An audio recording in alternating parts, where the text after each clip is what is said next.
Hello, everybody. Welcome to the LFC Transfer Room live stream with myself, Dave, Mike, and Harmony. Thank you so much, everybody, for joining us on this fantastic Sunday evening where we both have a Liverpool win and a Man United loss, which always makes us very happy here on the channel. I hope everybody's doing well. Thank you so much for joining us. Harmony, how are you doing today, sir?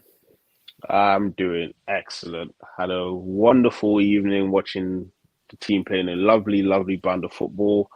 And had another great game to watch when Arsenal smacked Man United. So yeah, it's been a good day. Yeah, it has. It's the best day ever when Liverpool win and United lose. When United lose, everybody wins. That's the way I see it. Mike, how are you, my friend? First time on stream with you. Yeah, great, thank you. Similar to everyone else, I've been lucky enough. I was at Anfield today, so I only got back for about the last 15 minutes to watch Man United lose, which is a nice little finish to the day after a good game today. Quite a relaxed day at Anfield, which feels like it's been a long time since I've had one of those. Yeah. So it was nice to have I think probably the first comfortable win since, speaking of Manchester United, the 7-0 last season. I can't think of any that's been like that since there. So yeah, good day and good weekend. Yes, it is an absolutely fantastic weekend. And as I mentioned, when United loses, everybody wins. And it's the best way to go about it. And to be honest, you only coming in for those last 15 minutes is the only 15 minutes you needed to come in for, realistically. Dave, my friend, second stream of the day, absolute trooper. How are you? I'm doing great, guys. I'm doing good. Steve, how you doing, mate? I'm doing great. As I said, and to make my Sunday even better, my girlfriend has just ordered a Indian takeaway. And I cannot wait. It's just perfect end to a week. I love it. Food coma. Exactly. I'm going to be rolling myself in the bed later on this evening before work on Monday. It's going to be fantastic. So, a couple of things that we're going to be talking about today is, first thing we're going to touch on is the Villa game and what we thought of it. Some positives, some negatives, what we thought of Kwanzaa when he came on, how we thought Szoboszlai played with that fantastic outside-the-box goal, and how we thought our new centre-back pairing played, considering that they've been kind of thrust into that position going forward. So, I'll start with yourself, Mike, on this. Give me a couple of your positives from the game. How did you like the game, and what would you take away from it in a positive aspect? So I think the real big positive to me was Joe Gomez. Really aggressive, front foot defending. I know he had that slip kind of halfway through the first half, wasn't it? Yeah. But just generally, it's the most confident I've seen him look for a long time. Mm-hmm. And with where we are at the moment, I think he is whilst he's not going to be in the first 11 when everyone's fit and available, we know that, he's kind of next choice in arguably all three of the other, like across right back, left back, and central defence. So a fit, a informed, confident Joe Gomez is really, really important. Like I said, fingers crossed, good season. He could be playing 35, 40 games this season across the competition. So for me, he was really positive. Whilst not massive amounts to do, I actually think sometimes that's when he's in danger zone, Gomez. I always get worried that there's a big rick there that comes slightly out of nowhere. So I think to see him play like that in a game like that, really, I think is a real positive. And I don't think you can go far away from Szoboszlai as well, who's just he's just a machine, quite frankly. He gets around that field. Even forget about what he does on the ball, the way he just gets around that field and just covers so much ground. We all know the issues of last year, but the night and day in midfield for the best will in the world, Henderson and Fabinho in midfield last year, night and day in midfield today. Obviously, the control that McAllister offers, but just that legs, and I thought Jones did well alongside him. So I've named three there, but I'll throw Curtis Jones in as a decent third one as well. No, he was very positive too. He had a quietly efficient game, I found, and I've slated Joe Gomez an awful lot in the past myself, and I will stand on that hill and I will hold them opinions because he has had terrible form over the past couple of years. But 2 games does not make a career. I will hold any praise for him, albeit I will give credit where credit is due. He had a fantastic game last week and he had a great game this week. If the form continues and he continues into the Cup games and the Europa League games, I'll be very happy with him going forward with that. But for now, I'll hold any reservations on massive praise outside of the 2 games that we have so far. If the form continues, that's exactly what we need, and I agree with you, Mike. Harmony, give me a couple of your positives from the game. What did you like? What did you see going forward? For me personally, I liked how Robertson played today. Yeah. Apart from there was one play where Ndidi cut. I think it was Ndidi. I'm a bugging. I can't remember the person's name, but I know the player you're on about. He only has a left foot, and he knew he should have come inside. And he kind of overcommitted. Yeah, exactly. Yeah. Apart from that, he had a brilliant game. I believe he wasn't bombing on forward as much, and even when he was, you had the likes of McAllister dropping into that place to kind of cover him as well. And you had the likes of, and you can kind of see, I know we weren't really playing a back three, but there was times where you can clearly see that we did have a back three where Gomez dropped into the middle, Matip pushed into the right, and he was on the left. So he was much more stable in defensively. That's what I like to see. And when he had his chance to go forward and produce some, great plays, he did that. So that's one of the highlights I liked. Joe Gomez and Matip, solid today. Matip actually impressed me more than Joe Gomez, to be fair to you. Because I thought they would attack that side because he's going to be on that side more.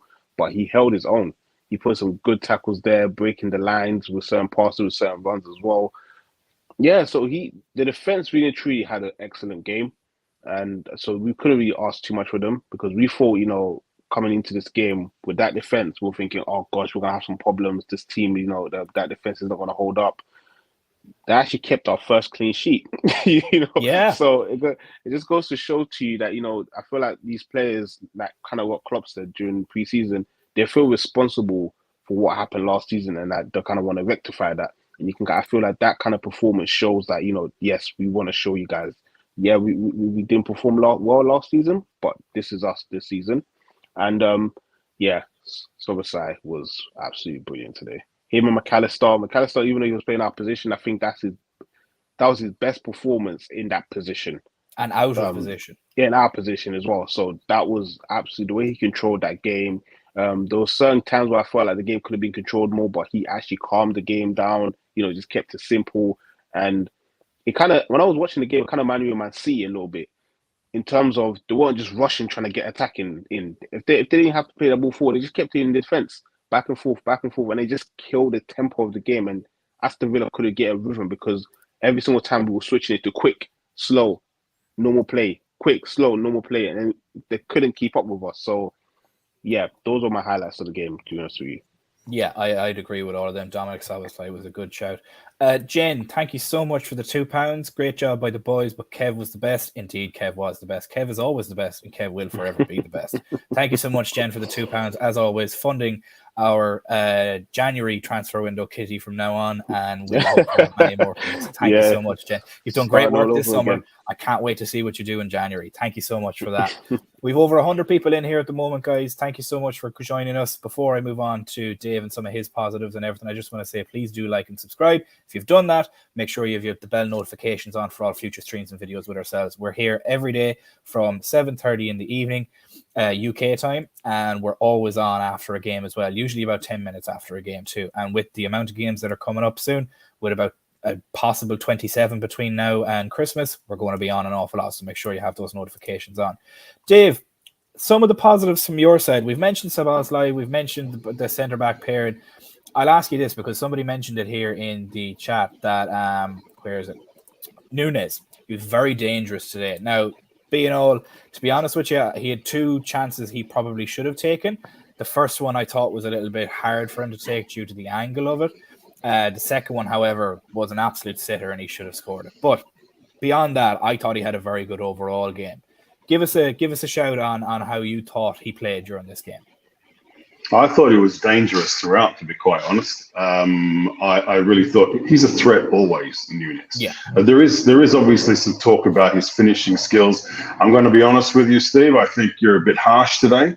The first one was from a pretty tight angle, hit the post, resulted in the goal. So I thought that, and the second one, I mean, the guy was almost full stretch trying to get to that. So that's a difficult finish. What I like about Núñez is just he's always ready to make that crucial run.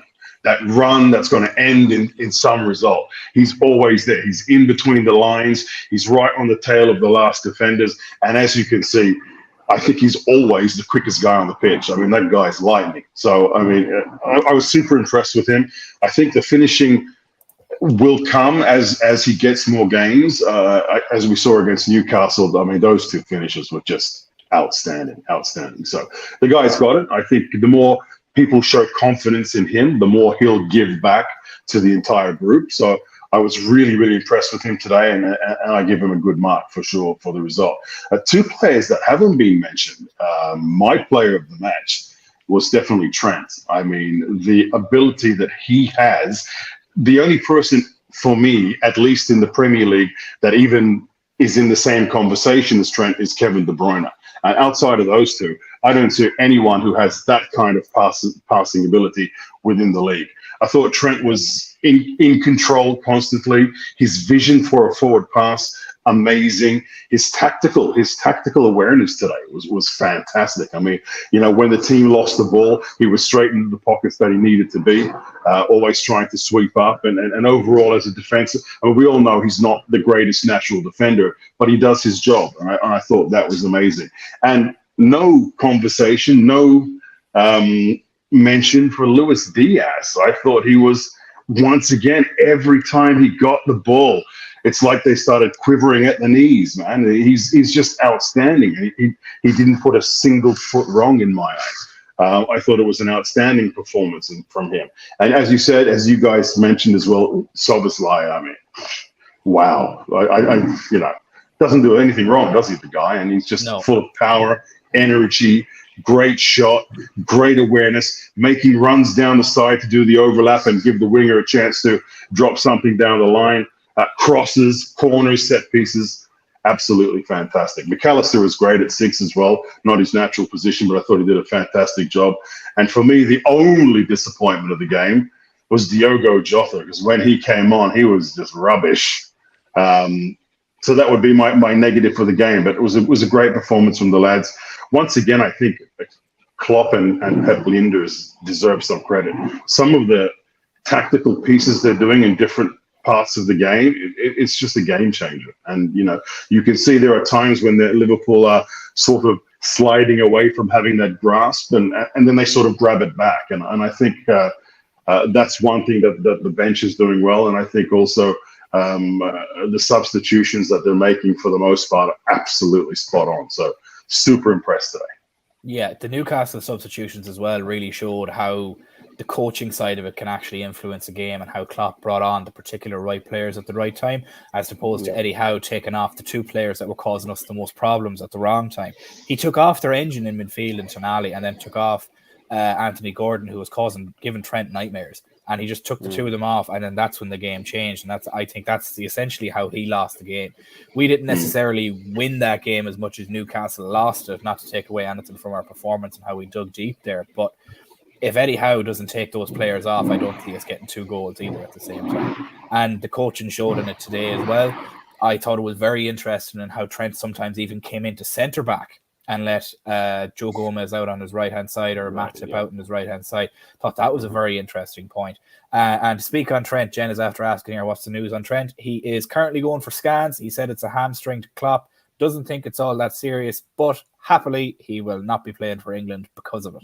So that means he basically has 2 weeks rest before we go and play Wolves on the 16th, I believe. So hopefully good news. Going for a scan today. We'll know more in the next day or two, I'd imagine. As well, just want to mention to everybody, there is nearly 150 people in here at the moment. It's the last day to vote for us in the Creator Awards. That is the link there. It is in the comments as well. If you go and find it, please do go and vote for us in most of the categories available. So there is the best football content creator, the best new creator, the best media organization. There's a number of them there that you could vote for. Just vote for LFC Transfer Room. It'll really help us out, and we hope that we can at least win something so that we can show that we're actually doing good content for you guys too.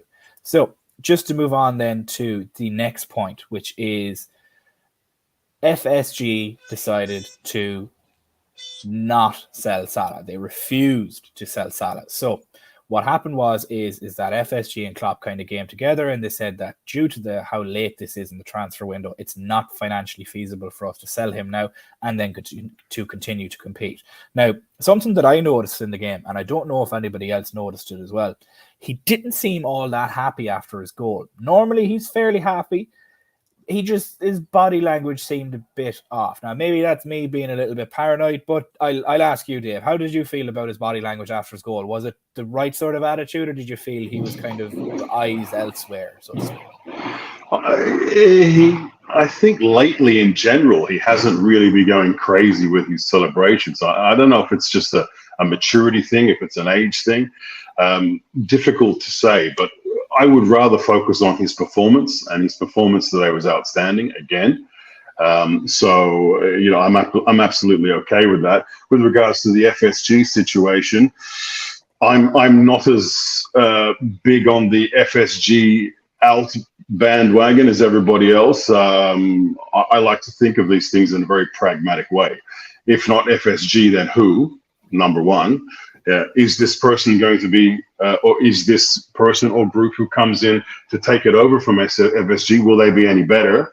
But there's some huge question marks over that. If from the Middle East, we all know how that ends up. And if they're not, they're usually American conglomerates or American venture capitalists who are obviously looking for profit, money, and to obviously build a product rather than worrying about what happens on the pitch. So, we mentioned that before we actually went on air here. I think it's better the devil you know. And I don't think, they've made mistakes during their tenure at Liverpool. No doubt about it, 100%. We've all seen them, we all know them. But I think in general, besides that, and maybe being one or two players short each transfer window, besides that, I think they've got everything spot on.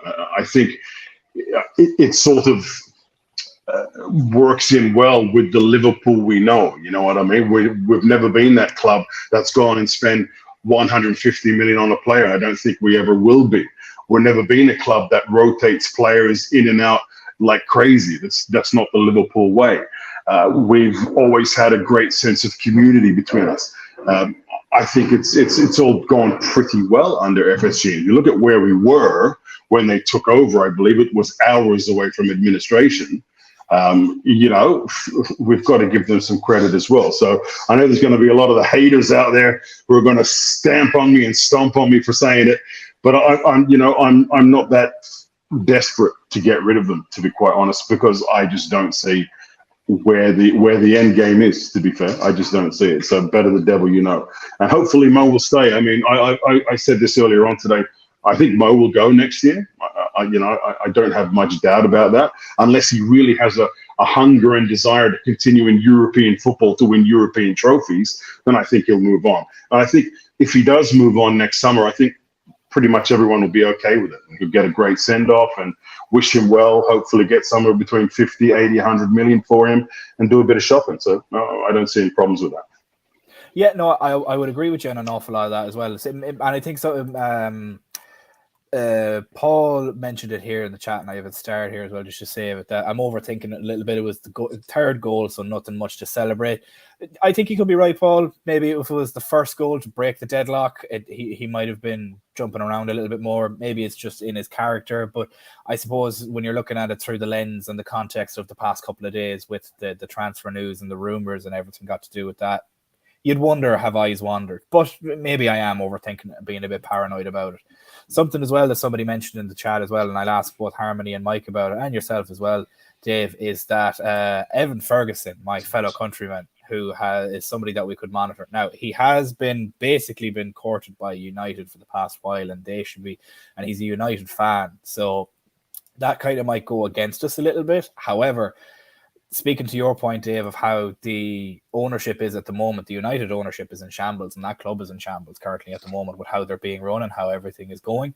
So I don't even think they'll have the money to be able to go near him at that point. And if we turn around and sell Salah for 120 million next summer, Ferguson could be an option. I'm not going to lie. I would very much love it. I don't think it's an option, though, because as Paul rightly says then as well, Brighton are going to ask for about 200 million for the lad, and they would not be wrong. If Salah decides to move on next year or anything along the lines of that, is there anybody that you guys would, and throw your names into the chat as well if you think there's anybody that we should get, Evan Ferguson aside, because I think that's a bit wishful thinking. I don't think anybody's getting him outside of somebody like a City or a PSG or a Real Madrid that has ridiculous money to spend. But I'll ask you first, Harmony. Next summer comes around, Salah leaves, we get 100 million. Who do you think we get in to even try and replicate the performances? It's difficult because it's really hard to replace a person like Salah. It's very difficult. We all know that. He's one of those players, like, he's a generational player. I know obviously when he started with Chelsea, he didn't.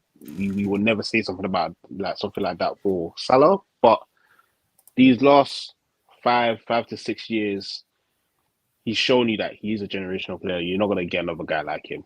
Honestly, you're just not going to. I would say Leroy Sané. I know a lot of people, that might not be a famous, word or player, and people might be like, oh, Leroy Sané. No, but if you look at Sané, the way he plays, he's basically both-footed. He's both. He can go left or right. He's lightning quick. He has a creative side to him as well, and he has a good finish on him. And I can see he's someone that can come in and fit into that Klopp system and he has Premier League experience because he played for Man City before he went to Bayern Munich. So I could see him being an option. Whether we're going to get him or he would want to leave Bayern Munich, I don't know. But if it was up to me, that would be someone that I would want to go for because I feel like he has baggage experience. He's at his prime age. I think he's going to be 27 next season or 26. 28. Oh, shit. Yeah.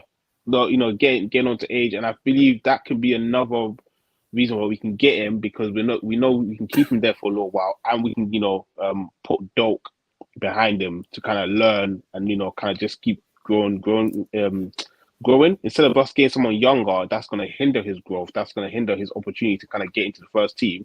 It's better to get someone that age where he can play and you still have Doak there in the background learning and picking up. And so let's say whenever it is that we want to get rid of him, Doak is really ready to replace him because he's been there already.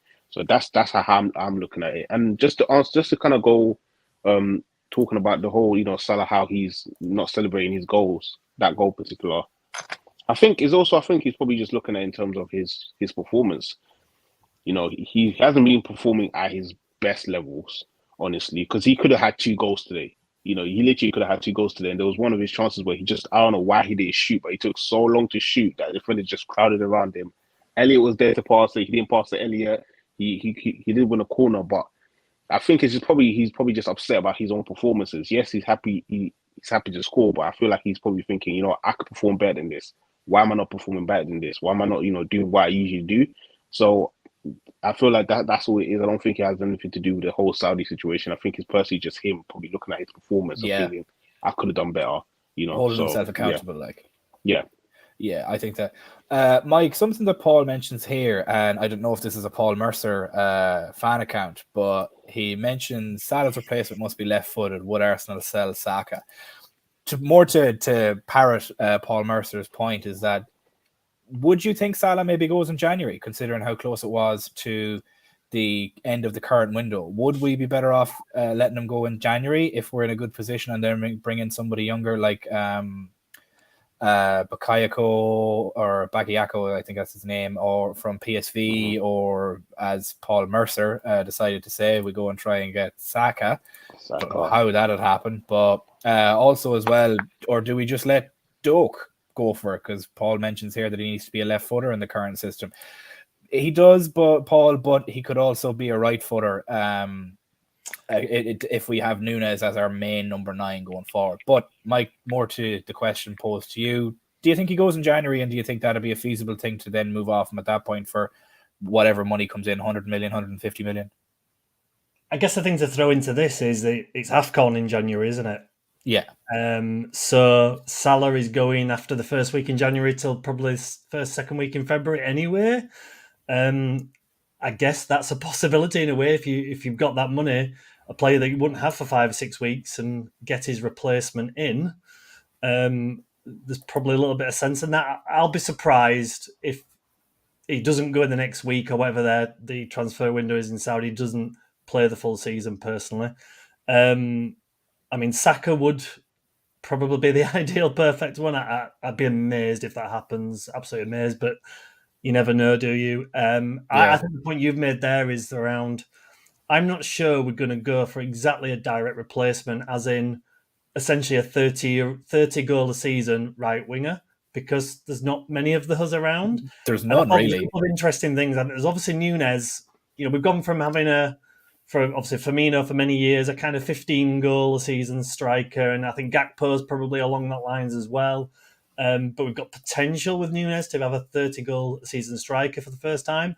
And I thought it was really interesting. Klopp in his press conference on Friday, I believe it was, talked about the number of goals from midfield we've got, something along the lines of, you've all been telling me about goals from midfield, now we've got it.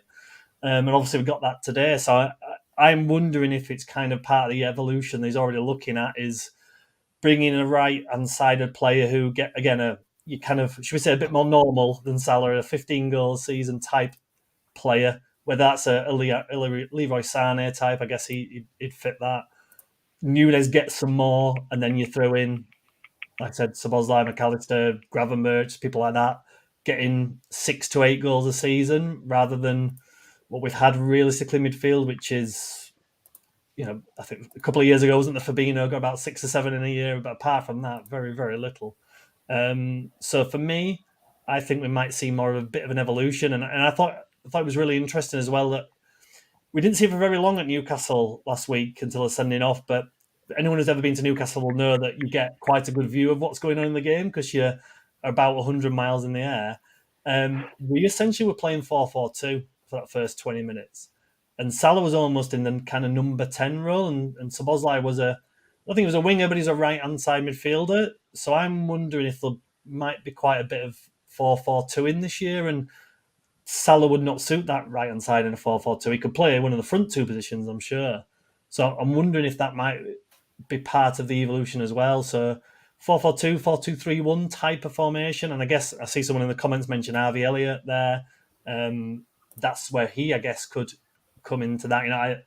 I would admit I'm a massive fan of Elliott. I think there's a massive ceiling there for him. I don't think we've quite found his position yet. But he's shown in the last two of the last games this season, I think, and glimpses over the last couple of years, I think there's a real player there. So maybe that's what we're looking at. A little bit of an evolution of the team, the formation, where the goals come from. And that's going to be kind of the step after Salah, and get 200 million for Salah and buy 3 70 million pound players with that money. A forward, a midfielder, and a defender. That's some big upgrades in the team as well as the squad.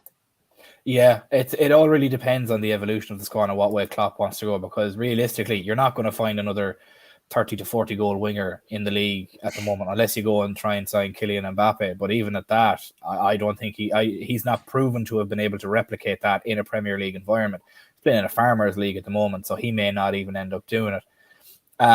Someone that's been mentioned in the comments here an awful lot, and I just post a comment here from Aaron Jeet, is Rodrigo from Real Madrid. Now, whether or not he would be willing to go for the move is another thing. But I'll ask yourself, Dave, and I'll put it in a two-parter for yourself. Are you nervous over the next 4 days of the transfer window for Saudi Arabia that ends on Thursday? And do you think if he does go in January or next summer that Rodrigo is a good option to go forward with? I'm not really nervous, because it would be footballing suicide for FSG to allow him to go in the next 4 days. You can basically write off the season, because the rest of the team is just getting to know each other. And Mo is the constant within that front 6 or 7 players.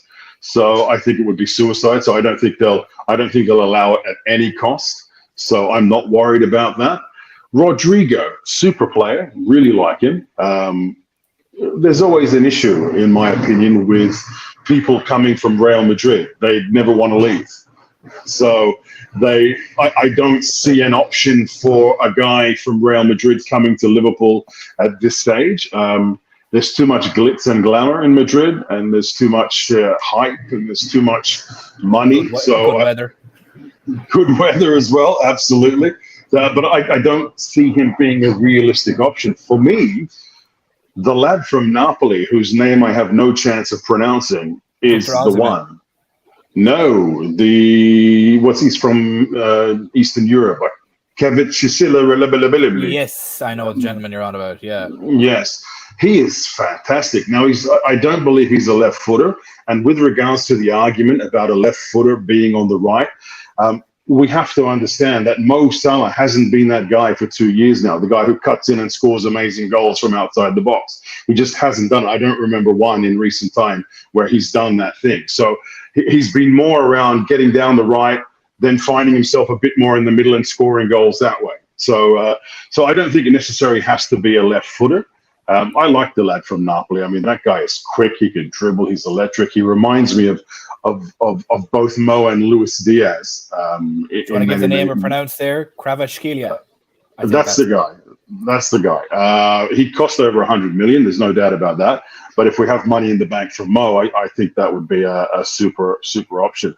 I found it very interesting what Mike said about the formation. It's true. I've seen some differences in the formation, even in the first few weeks of the season.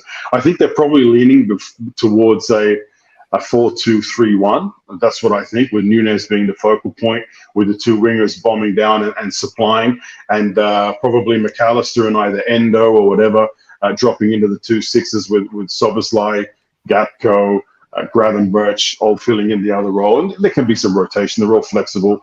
They can all play different positions. But I see that formation being a bit of a winner. And if you want to get the best out of Nunez, that's the best way to do it, I think. Use the wings a lot. Get him involved that way, because he does like to run across the front of the defenders and get in front and shoot that way.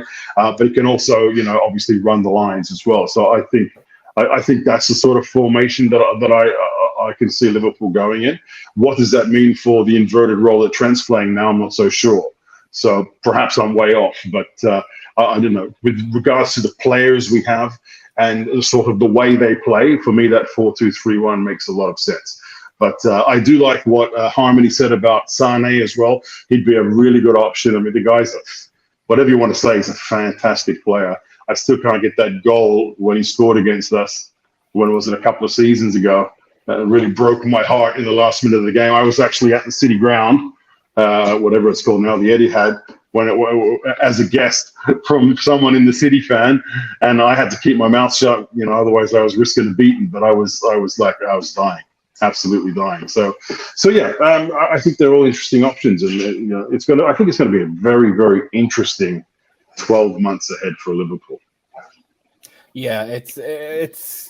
I'm going to be slightly nervous, because we've seen how quick things can change in this transfer market over the summer, and how fast both we work and how fast some other teams can work as well, especially when it's coming close to deadline day. So until it's Friday morning, I will be slightly nervous, because FSG might turn around and try and do something stupid. But given that we're now out of our transfer window, it gives me a much more resolute feeling in that it probably won't happen, purely because we can't replace him.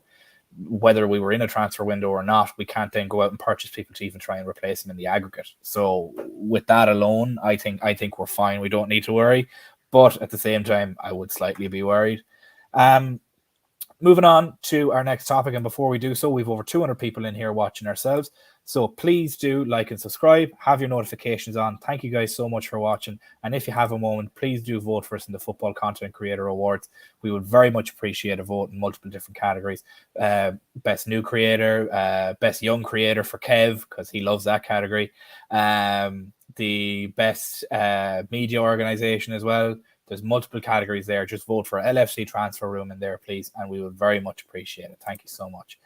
Moving on to our third topic of today, which is Romeo Lavia. We can't seem to stop talking about this guy. It came out earlier today that his agent, Romeo Lavia had essentially told everybody, close friends included, that the Anfield club was where he wanted to go. He wanted to come and join Liverpool. He wanted to play for Liverpool, and that's where his heart was set on. But as has been the story throughout all of the summer so far, the agent got in the way and said, no, go for Chelsea there. They can offer more money and a longer deal there. Go for them. And now he's kind of suffering the consequences, because he's not even making the team, not even for a Carabao Cup game, which is absolutely atrocious. So I think if anybody's seen the image of him sitting in the stands, he looks defeated. I think it was a very wrong career move. But I'll pose the question to both the chat and to my colleagues here in the stream as well. I'll start with yourself, Mike, this time. The Lavia drama itself, give me a couple of your thoughts on it, and if you think this was the right decision and what perhaps his future may be with that club. It's an interesting one, isn't it, with Lavia? Because I think for a while we all kind of thought it was just a matter of time before he signed for Liverpool, before the whole kind of Caicedo thing blew up. But it feels like we liked him, but we didn't love him when they were in there. Obviously, they had the amount, and obviously now they've got Gravenberch, and kind of what I've been reading the last few days, it sounded like Gravenberch was actually the one they wanted right at the start of the year, felt that Bayern weren't going to let him go, so kind of had put that on the back burner. Lavia was kind of that option there, and go from there. I think you feel sorry for him a little bit, actually, because he's a 19-year-old lad, and I feel like a really old man, but I kind of am saying this. He will have listened to people talking, agents, advisors, and things like that. I just don't get it why he's gone to Chelsea. How many examples of young players that have just gone missing there? And there's some examples of ones who haven't, of course, but it just doesn't make sense as a club to go to if you want to progress your career. I think it's a kind of club, if you're mid to late 20s, established, that's the time to go there. There's something about it. It just seems to not work for a lot of younger players. And the fact that they've, obviously this policy they've had over the last 18 months or so now, where they've only bought young players, some of them will work. That's the thing, just sheer numbers. So some of those have got to work. But for him, 19-year-old, he must look at that with Caicedo. I can see on the screen there, Caicedo and Enzo. I think Enzo's a fantastic footballer. How much football is he going to get? And I can't see him play all three together. It feels a bit one-dimensional, that as well. Yeah. Maybe away from home against the big sides. But he's going to... And they haven't even got Europe. That's the other thing as well this year. And if they're in Europe, there's options there. It just doesn't make that much sense, does it? And I think, personally, I think this whole Chelsea thing I don't think it's going to end well for them. I think there's going to be a lot of players who are going to be stuck there on these 7 or 8 year contracts that don't develop, and the players are going to sit there because they're getting paid however much they're getting. The transfer fees would be massive to get them out of the club. And the buyout of the contract as well. And as we see with Maguire is a prime example of that. Like, he doesn't want to leave the club. And to be honest, with him and Johnny Evans in the back line today, they cost Man United that game. So it's hilarious. Perfect example. It feels like Chelsea have kind of the attitude of a bit of throw as much shit against the wall and see which sticks. And there's a lot of really good... I think there's some really talented footballers there, but to make it, you've got to be playing regular in the right system, in the right environment, all that kind of stuff. And it feels like there's just too many of them. And that they haven't got that mix, bar Thiago Silva and Raheem Sterling, of players who've done anything in the game, really. And I think he's a good player. I've seen him play. I like him. I think he's a good player, but it could unravel for him quite quickly, unfortunately. And I think it might. The good thing is, long term, it might be a warning to other players. If Chelsea go and try and do the same again next summer, if it gets 8 games all season, surely they'll, like, if we're competing with them for a young player next year, they're going to go, no chance of going to Chelsea. Yeah, you'd think it'd be a warning, and as well, considering the fact that they're already negative 200 million in the hole with their transfer window for summer this year alone. Not even since the 31st of May. Since Todd Bowley came in, he has more players signed than matches won, which is a statistic that I find absolutely hilarious. Harmony, something that Tony mentions here is that saying that Lavia wanted Chelsea over us, it sounds like a bit of an ego for a 19-year-old. Do you think it's an ego, or do you think this was another young, aspiring player that's kind of been led astray by a bit of a greedy agent at the moment? Give me a couple of your thoughts on the whole Lavia situation with him and Chelsea at the moment. Before I go into that, I just want to add on to the Salah thing. I think another player that we could look into is a Raya Choquet from Lyon. The guy, he's a young kid. Yes. He's gonna kind of contradict what I said about the whole Doak situation. But from what I've seen from the kid, he is a bundle of talent, and he can play both on the left or right, and both footed as well. So that's someone that we can look into as well. But back to the whole Lavia situation. I wouldn't say it's an ego. I think it's more like his agent came out and told him to say that. just so he can give that bit more enthusiasm to Chelsea to actually go ahead and complete the deal. I don't think it was actually him that came out and, actually wrote those things. I think the agent, kind of like the whole Caicedo situation, took control of the situation and just ran with it. And what annoys me about this situation is, if we got him in and Endo, and we got Gravenberch, that's a perfect scenario for Liverpool. Because you got Endo, you got a young kid who has that Premier experience. Even though it's 1 year Premier experience, he still has the Premier experience. He comes into a Klopp side that he can kind of fit in straight away, and he can learn. But the problem with that is that these players, they need to remember, these agents work for them. They don't work for the agent. So if you tell your agent, no, this is what I want, your agent has no choice but to go for what you just told them to, because they can't force you to make a movement.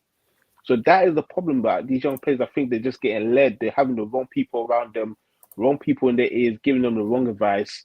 And instead of them standing up for themselves and having a backbone and being like, no, this is what I want. I know where I want my career to go.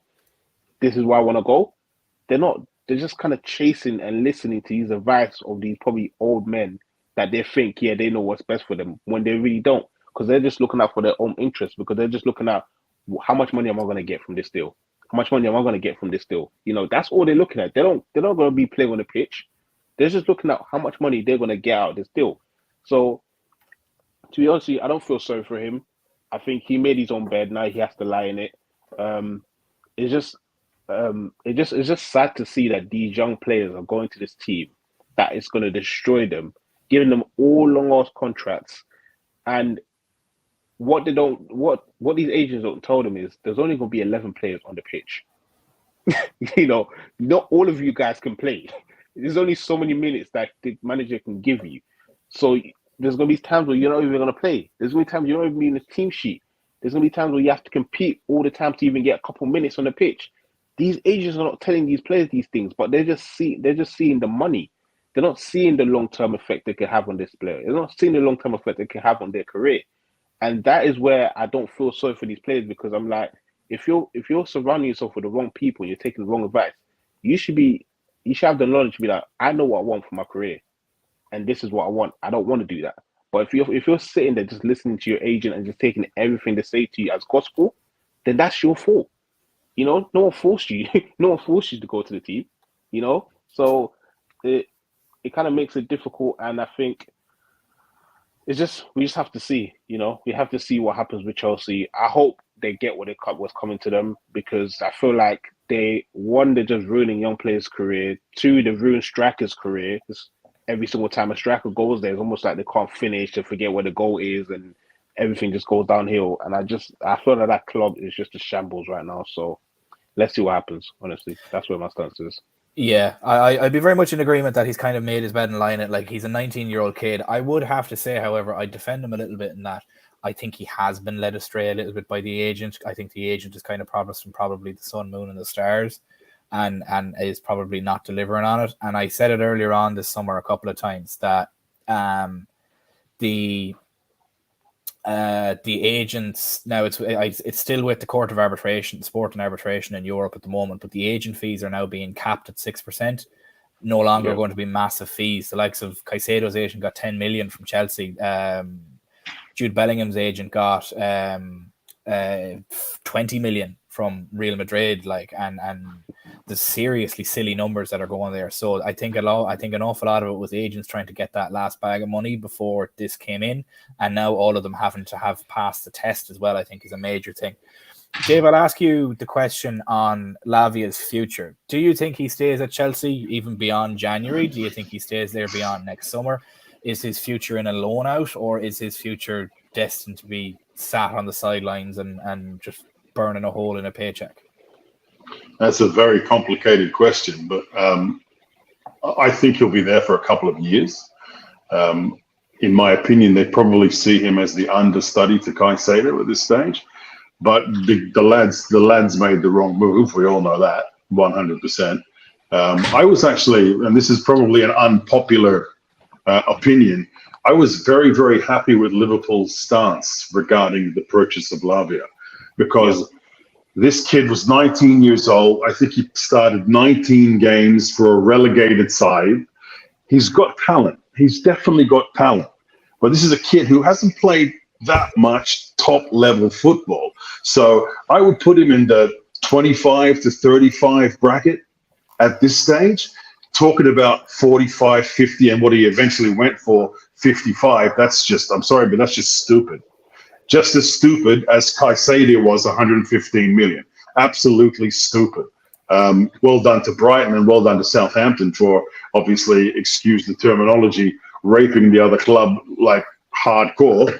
But it's just a farce, just an absolute farce. You're right about agents. It's just, they are shoddy, they are money hungry, they are power happy, and they serve no real purpose to the actual client who is getting shafted around just because the agent wants to have his own agenda and make more money. So I think there needs to be some kind of protection, especially for young players, from these kind of scenarios. Because, I think we all agree on this, Mike and Harmony and yourself, the lad's got a really good chance of ruining his career now. If he stalls for 2 or 3 years, it's very difficult to see him coming back from that. And that means he will have probably a mid to mediocre, type football career. And that's a real shame. It's a real shame because the guy does have some talent. But yes, he chose Chelsea. Undoubtedly, the salary that Chelsea offered was probably a minimum of 60-70% more than we would have offered.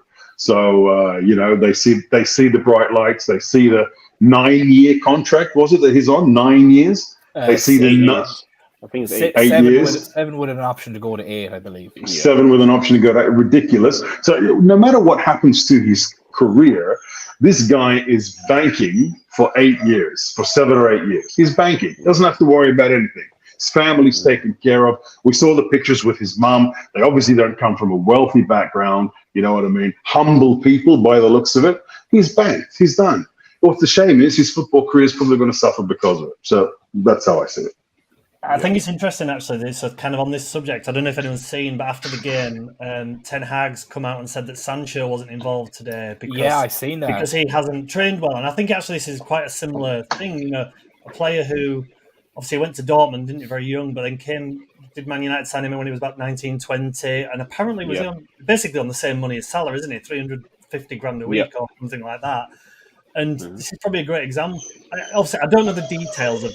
It's probably unfair to pick on Sancho only, but he's potentially an example anyway of what could happen with a lot of Chelsea players, where they get that big move and the money because it's an 8-year contract that will add up to however many tens of millions that adds up to. At 18, 19, that is incredible. And do you have the same hunger and the same desire to be the player that you could be? And I don't know if that's the case with Sancho. And it may be being really unfair. There might be other factors that we don't know about. But I think it will happen with some young players. And I think Chelsea, it's going to happen with some of those they've bought. It's got to do. If you've got an 8-year contract and, I don't know, guaranteed 30, 40 million pounds over the next 8 years, some will take the foot off the gas. And it only takes 5% at that level. And you're not going to debate. Like I said, I don't know if this is the case with Sancho, but there's something not right there from a player who looked like an incredibly talented player that was bought for a lot of money, and there's just nothing. It's never happened for him, has it? So I think the same could happen with Lavia. Who knows? But the Chelsea are in danger there. There's a lot of players that could be the same. I think sorry, go ahead, Harmony. Firstly, to cut you off, I think another angle you could look at it as well is that Pochettino is probably getting pushed under pressure to say he has to play Caicedo all the time because of the price tag. They're probably looking at it in terms of we can't, even though his last 2 performances have been rubbish. Pochettino probably wants to give Lavia a chance, but because of the price tag and what Chelsea had to go through to even get the player, they're probably thinking, you know what, we don't want to be a laughing stock by paying this much for a player and we're hardly playing him.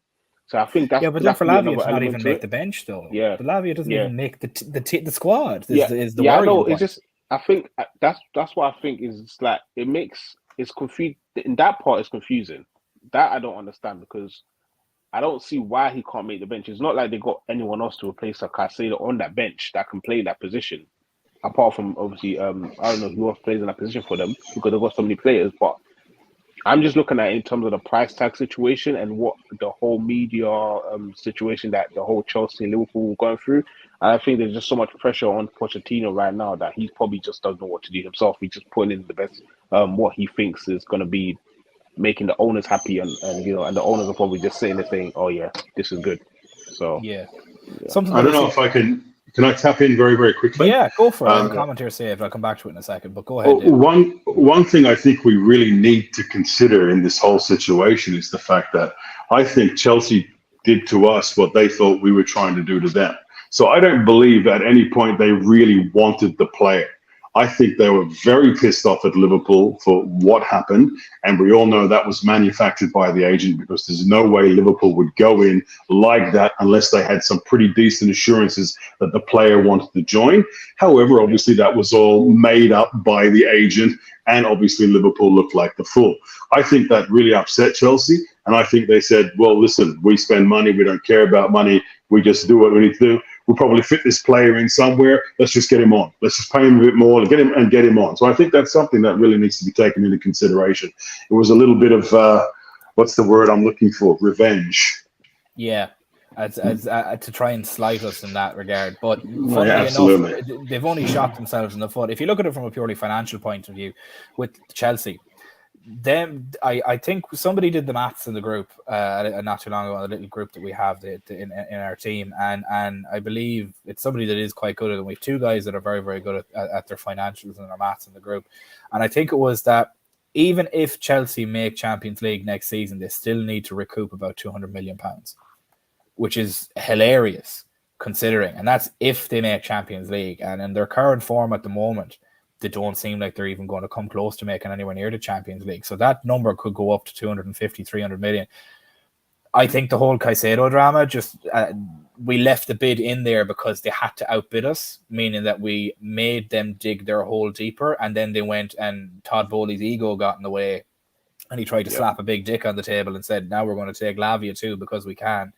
Not thinking, he'd seen red, he just didn't tunnel vision. He was like, I'm going to take Lavia too, and threw another 60 at him, and now another 40 at Cole Palmer, and then they tried to get Olise on top of it, and then there's multiple other players as well. I can't see Chelsea lasting. The sanctions have to come down on both them and Man City, and I have a tinfoil hat on for Man City because that's why Pep hasn't been around lately, because he's slowly distancing himself from the team in the whole, not in the hopes, but in the assumption that sanctions get brought down on them so he can step away from football operations.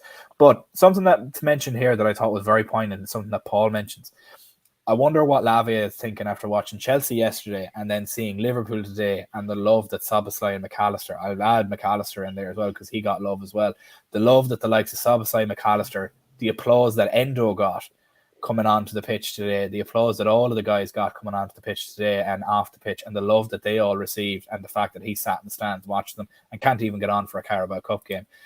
I think he's going to end up getting loaned out in a year. I think his agent is just going to get absolutely shafted. I think I genuinely think he'll end up cutting ties with his agent. It won't be done now because it'll look like he's made a mistake for Chelsea. It'll be a year's time when it happens, but I do think that poor lad has really possibly ruined his career. Paul asked there, would I take him in January if he was offered to us? It would depend on the price, Paul. To be perfectly honest with you, I think everybody would agree with that. If then Chelsea can't sell him at a loss, because if they sell him at a loss, they're furthering their hole that they're digging, which is the problem. And that's the issue. So they can't sell him for a loss, and then on top of that, they'd have to buy out his contract because the team that's selling him to him, much the same as Harry Maguire, might not want to pay that contract. Harry Maguire, because Man United got Champions League, is now on $200,000 a week. He was linked with was it Crystal Palace or West Ham or who's David Moyes managing at the moment? It's West Ham. He was linked with West Ham and they only wanted to pay him $100,000 a week, meaning he had to take a pay cut. And he said, "Sound, I'll do that. West Ham will give you 30 million. I'll take 5 million out of that as comeuppance for the higher wage as a payoff, and then I'll go to them." And then he turned around and said, "No, I don't want 5 million, I want 7." So the club is handcuffed by those deals, and I think that's going to absolutely be detrimental towards it. But in talking about players that have and have not signed for us, I do want to mention our brand new signing in Ryan Gravenberch, who has joined us, is registered, and is good to go as of the Wolves game. It's a shame he didn't get to come on today. I thought today would have been a great game for him to come on at Anfield, get his standing ovation, and have his love that way. Much the same that Paul mentioned that Lavia must be looking at and thinking. But a couple of I'll ask you guys, because it was myself and Dan that were on the reaction to him on Friday after he was announced. And yeah, I see that red, white, and red. He's not match fit. Conditioning was the term that was used, and he might not be fit for the squad for a couple of weeks. I just think that that's purely PR shite being put about. He played a couple of games for Southampton, hadn't he, before, at least off the bench? So he'd already come on for Southampton, and he played a preseason with Southampton. So I don't know how the conditioning isn't there. It doesn't add up. The math's not mathing, if that makes sense. But on to Ryan Gravenberch. I'd ask everybody in the chat how they feel about it, and if they wish they'd seen him today, and if they're excited to see him in 2 weeks' time at Wolves on the 16th. And I'll throw it to yourself, Harmony, first this time for the final topic of the day. How do you feel about Gravenberch? Are you happy with him? Do you think he'll fit in well? What do you think his role will be? Just give me a couple of your thoughts on him. And do you think the 2 weeks that he has between now and when he could play against Wolves, will that benefit him massively as well, rather than Endo coming in and only having a day or two? Yeah, no, I think it'll benefit him a lot because it'll give him time to actually train, because I think there'll be some players that won't be going to international duty. They'll be staying back and train to build a relationship with some of the players. To Klopp to actually look at him and work with him with certain schemes, certain tactical tweaks that we want to make if he brings him on for the Wolves game or if he starts. So we'll give him time to kind of catch up with the fitness as well, because that'll be like another pre-season for him. Then for the staff to put through his paces and see what this guy can actually do in terms of fitness wise. So that'll be really good, and I think it came at the right time for him personally. With me, when it comes to the signing, before I said I was kind of 50-50 with him. I didn't care if we got him, and if we got him, okay, whatever. But after we got him, and I saw the Europa League group that we got, which is absolutely beautiful. We don't have to travel far. Everything is just kind of close by, like a 1 hour or 2 hour flight, maximum 3 hour flight. Lovely. It kind of just gave me a bit more confidence. Like, yes, this is going to be great because he can take the minutes away from McAllister's, the Sobersides, to give them a rest, because he has the qualities, and that will help us in the league, and that will give him time as well to embed in the team and to learn the tactics, to learn how the team wants, how the team plays, and to Klopp. It gives time for Klopp to see exactly what kind of play he has in his hand. Those type of games are going to be like that for him, because it's an easy group, to be honest with you. Like, if we don't come top of that group, then I don't get it.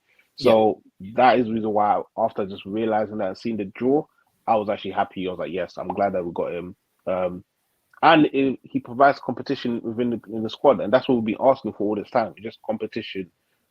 Whoever plays on that pitch, we know that he deserved it because he performed better in the training ground, or he performed better in the previous match. So yeah, that the whole signing makes sense, and I'm really happy that he's here. Yeah, it's something that I thought as well when we got the Europa draw. We're going to Belgium, funnily enough, to play McAllister's brother, who plays for Belgium, the Belgian team. I think it's Union SG. So we're playing our SG Union, I believe is the name of the team. And then we have Toulouse in France, and we have Lask in Austria. So an hour on a plane at most, wherever we decide to go. Be a great away day. I'm absolutely annoyed that I won't be able to go to one this side of Christmas, but I'm hoping to try and go to one in the knockout stages. Fingers crossed for a Roma game, because I love Italy. But I'll ask yourself, Dave, as well, with Gravenberch. You're new to the group. You joined only in the past week or so. Same with Mike as well. We all were kind of over the summer. We were will they, won't they with Gravenberch, and some were on the fence somewhere. And as I mentioned, I'm one that's very excited from. I think he's a genuine Alden replacement, a proper engine that will run box to box and run himself into the ground. Harmony, as he mentioned, was kind of on the fence about it, but then obviously with the Europa draw, it gives him a chance to get minutes and develop, much the same as some of the younger guys. Give me a couple of your thoughts on Gravenberch, and if you've watched him over the summer and how you thought of him throughout pre-season and up to now. Yeah, I've watched him a bunch of times over the past 3 years or so, especially when he was Ajax. I followed the the Champions League games that they had during that period. Obviously, at Bayern, there was not too much to speak about. I think he's been brought in to be a rotational player with the likes of McAllister and Szoboszlai. Nobody can play all the games. They have to rotate, that's for sure. They need fresh legs. So I think he's going to be very much playing a lot of games. Everything I watched about him, I liked him. I mean, big engine, as you said, very Genie-esque. He's powerful too. He's got a hell of a leap on him. He's a tall lad. He's got a hell of a leap on him as well. And he's got some serious dribbling skills. He's got this way of using his body to send the player in the opposite direction. And then he's able to turn on a sixpence and sort of move off and drive forward. So that's something I really like with him. He's a very powerful player, very much like Szoboszlai as well, I think, from what I've seen of him. He doesn't seem to stop running. I've never seen him stop running. He's always on the move.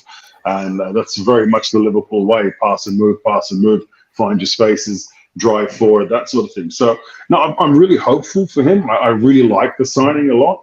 I think he's going to do well for Liverpool. I think he'll get a great reception. I think it helps that he's got the other Dutch lads with him in the team as well. Should integrate really, really quickly.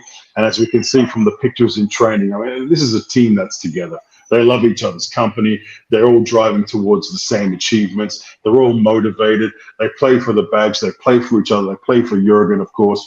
And I can see great things from him and this young group of midfielders in general for the coming 5, 6, 7 years. I just see. I'm full of confidence. I'm full of joy at the moment with the work that we did in the summer. I don't think it could have been much better. I think Lavia coming in would have really capped it off. I think that would have said, all right, we've got nearly a 10 out of 10 there. But it's a good 7.5 out of 10 for the transfer window in my eyes. I'm not too concerned about the lack of centre-back coverage. I think we've both seen in the last couple of games the guys we have can still do a great job. So there's no rush on that. I think it'll be something we'll target next summer. But, Gravenberch, super signing. Love him. Can't wait to see him play. And I think he's going to fit right in with the team. Yeah. I think he'll fit right in as well. He's the kind of player that's a Klopp player. He'll just gel straight away, and Klopp likes a guy that'll just work. Mike, the last question that I'll throw to you before we finish up for this evening. The team so far has performed quite well, and I don't think we've seen the peak of this team yet. As it stands today, we've just beaten Aston Villa 3-0. They're not an easy side by any way, shape, or form. They were a reinvigorated side under Unai Emery, and we had our way with them today, which was quite shocking considering the grind that the past 3 games were prior to it. I say grind because the Bournemouth game, like, we went down 1-0 and then came back and won that game, and then the Newcastle game was just electric to watch, and obviously stealing a point away from home at Stamford Bridge is something always to be lauded about.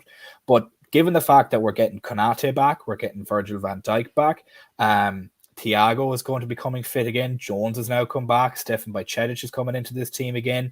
There's multiple players in multiple positions of quality that are coming into this team again, and we haven't even seen us at our peak yet. I don't think we're going to hit our peak until probably mid-October. And we have a good soft stretch of games ahead of us, we could nab a good few points and go on a great run. Are you excited for all these players to come back in, and do you think we've hit our peak yet, and where do you think you could see us by Christmas time?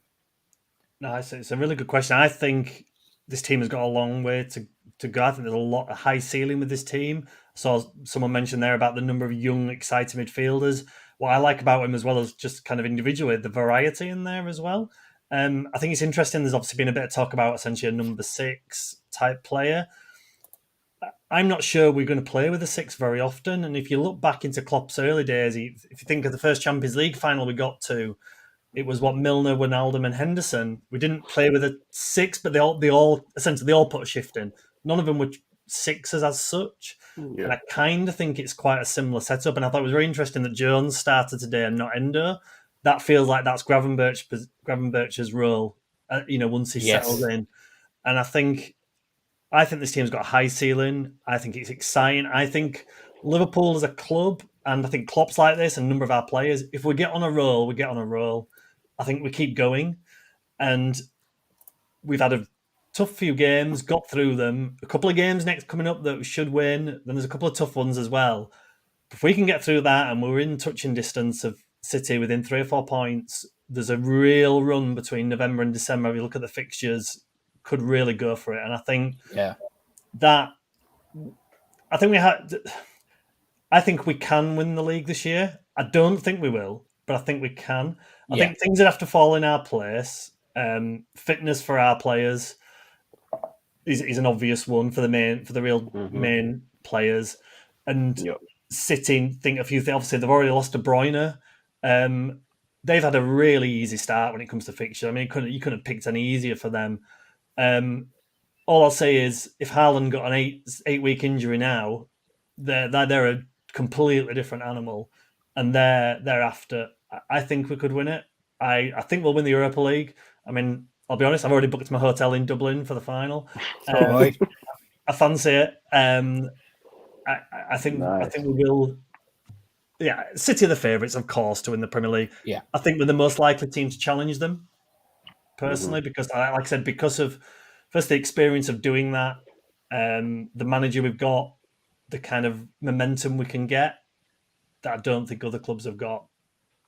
But it's tough, but there's a high ceiling there. And I think whatever we do this season, we're going to be even better next year. Exactly. I think ceiling with this team is a Premier League title. I think floor is a Champions League spot. Genuinely. I think that's the two in-betweens. I think we finish top 4 at worst and win the league at best. We could challenge as well. Third's the worst for me. I can't. Given the current performances, I can't see more than 2 teams that could finish higher than us. Arsenal maybe could be one, but they struggled today against a very poor. The scoreline does not reflect that game at all. They struggled today against a poor Man United side. They only won because of very terrible defending on a 97th minute winner by Declan Rice, and then after that, sure, it was just that the third goal may as well not have happened. The United were beaten off the pitch in that game, to be honest with you, and I don't see them finishing anywhere. I think Ten Hag gets fired or leaves. That's my own opinion on that. I had him in my predictions to be one of the first to go. But realistically, I can see us challenging if everybody stays fit and the ceiling of this team is reached. Plus the fact that City have lost one of their biggest contributors in De Bruyne, and they're one more injury away from being knocked out. Like if Grealish goes or if Foden goes or if Haaland goes, it'll ruin everybody's fantasy Premier League, but it'll send ripples throughout the Premier League of City can be beaten. And to be honest, I think it's going to be a very exciting season ahead. Between now and I think December, between now and December, the only 2 teams, it's either now in December or now in November. I can't remember when we play City first. I think it's like December 2nd or something like that. It's October we play City. Is it October? The first game after the October international break. It's the first weekend. Right at the end of October. Can't remember the exact name, but towards the end. Well, I think between now and December, I think the only teams that we play that finished in the top 6 last season is Brighton and City. Outside of that, it's either relegation teams or teams that finished outside of the top 6 last season. So that's games we can win. We'll play devil's advocate and we say we don't win the Brighton game or we don't win the City game. Given our expectations coming into the season and what happened last year, we would expect that. But if we win or draw every other game that's there, we're within touching distance come Christmas time of the the first place in the Premier League, and we're very high up there on a good run. But that all remains to be seen so far. I'd like to thank everybody for joining us. Over 200 people in here watching us. I'd like to thank Jen again for her starting to fund our January transfer window. As always, it's very much appreciated. Thank you so much. And please do again, like and subscribe. If you've done that already, please do put the bell notification on for ourselves so you notify yourself about all future streams and videos. It's going to be a very busy couple of weeks coming forward with Cup games, Europa games, Premier League games. But next weekend we have our international break, and then the weekend after that we're back against Wolves. But we are here every day. We are here every day from 7:30 in the evening, UK time. So please do always come and join us. Thank you guys so much for watching. For myself, Dave, Mike, and Harmony, thanks again, and we'll see you again tomorrow.